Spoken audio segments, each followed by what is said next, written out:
Tofu sisig na pwede mong gawing pang-ulam at pwede mo rin gawing pampulutan. Kunting ingredients lang ang kinakailangan at napakadali lang itong lutuin. Kaya kung paano, panoodin tong video na to hanggang dulo. Dito sa recipe na to ay gumamit ako ng 12 pieces ng maliit na size ng tofu cubes. Itong tofu man na ito ay nabili ko sa supermarket. Pero meron din naman ito sa mga palengke. Ang gagawin nga natin dito ay hihiwain natin sa maliliit. Maliliit lang na hiwa para hindi nakakaumay. Ganito na nga rin karami yung kinalabasan after hiwain. Bukod nga sa tofu, gagamitin tayo dito ng bell pepper, siling haba at siling pula. At syempre, hindi mawawala ang sibuyas. Dito muna tayo sa bell pepper. Sa paghihiwa nga nito ay hihiwain muna natin ng pahaba at pagkatapos ay hihiwain naman natin ito ngayon ng maliliit.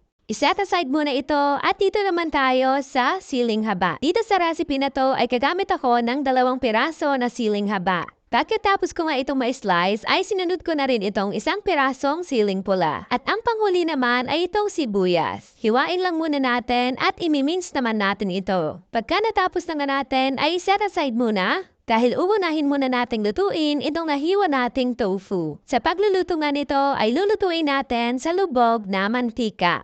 Bago nga natin ito ilagay ay dapat mainit na yung mantika. Iset nyo lang yung mga apoy ninyo sa medium heat. At lulutuin nga natin itong tofu hanggang sa maging golden brown o hanggang sa maging ganito na. Sa pinaglutuan lang din ng tofu, pero alisin lang yung madaming mantika. Igigisa natin una itong sibuyas. Sunod na rin natin igisa itong bell pepper. Igisa na rin natin itong na-slice nating siling haba at siling pula. Optional lang naman yung paglalagay ng sili. Kung hindi kayo mahilig sa maanghang ay pwede namang wag na lang maglagay. Kahit bell pepper lang at sibuyas ay pwede naman. Pagkagisangan natin, patayin ang apoy at ilalagay na natin dito yung naprito nating tofu. Lahat nga ng ingredients ay paghahaluin na natin dito. Maglagay na tayo ng at least 1/3 cup na mayonnaise or all-purpose dressing. Maglagay din tayo ng 1 sachet na oyster sauce. Kung walang oyster sauce ay pwede namang maglagay ng soy sauce or toyo at maglagay na lang din kayo ng asukal. And lastly, maglagay lang din tayo ng pampalasa na asin at pamintang durog. At ayan, halu-haluin lang natin ito ng maayos hanggang sa tuluyan ng makot ito ng sauce. Tikman-tikman nyo lang guys kung kailangan nyo pang mag-add ng mayonnaise o di naman kaya oyster sauce, asin o pamintang durog. So pagkatapos nga natin itong haluin, i-transfer na rin natin ito sa isang lalagyan.